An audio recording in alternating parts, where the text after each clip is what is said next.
Mets hosting the Phillies, NLDS, game number 3, and the Phillies are minus 112 on the money line. The Mets are minus 108. The over-under is 7 runs. The Phillies, laying a run and a half on the run line, are plus 154, meaning if you bet them that way, they must win by 2 runs or more. And the Mets, getting a run and a half on the run line, are minus 185, meaning if you bet them that way and they win this game outright, you'd win. They lose by 1 run, you win. Now, these are the overnight odds. They're going to change the closer we get to first pitch tomorrow. And being that it's pretty much hockey and baseball tomorrow and preseason NBA, more people are going to be in on baseball tomorrow unless, you're an avid hockey fan. It's supposed to be 67 degrees with 11-mile-an-hour winds blowing out and no rain in New York.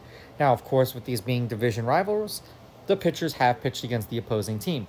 Nola has pitched twice against the Mets this year. 4 1/3, 6 runs, 6 earned. They lost 11-3. He struck out 7. That was his last outing against them. 9 shutout innings. They won that game 4-0 in New York, and he struck out 8. That was his first outing against them.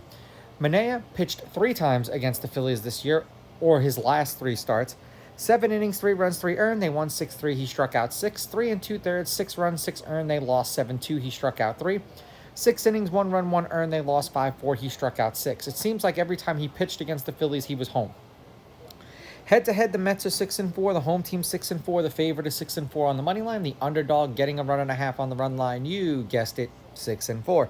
There have been 4 one-run games in their last 10. The over is hitting their last 2. The over is 7-3, and the over 7 is 8-2.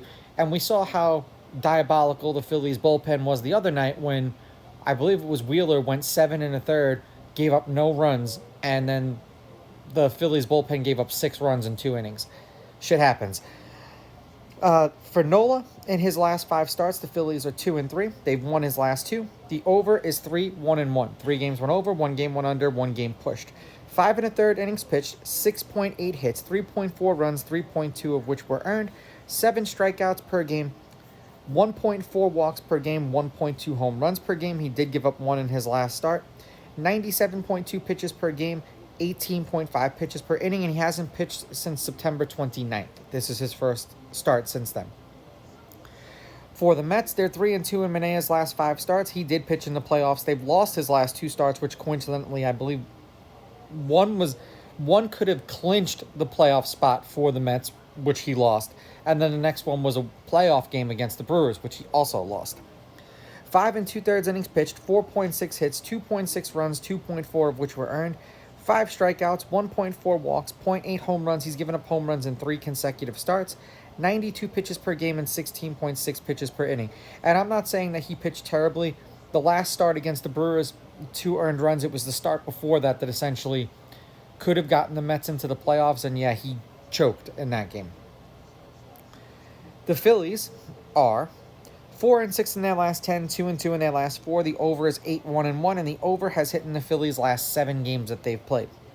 9 runs, 9 runs, 8 runs, and then 13 runs. 3 runs and a loss, 6 runs and a win, and then we go to the playoff games.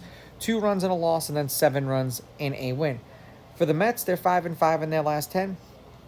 The over is 6-4, and all the last 4 games that they played were playoff games. 8 runs, 6 runs, 8 runs, 13 runs. 3 runs and a loss, 4 runs in a win, 6 runs in a win, and then 6 runs in a loss. I'm going to take the Phillies with the money line. I will take the Mets getting the runs, and I'm going to go over.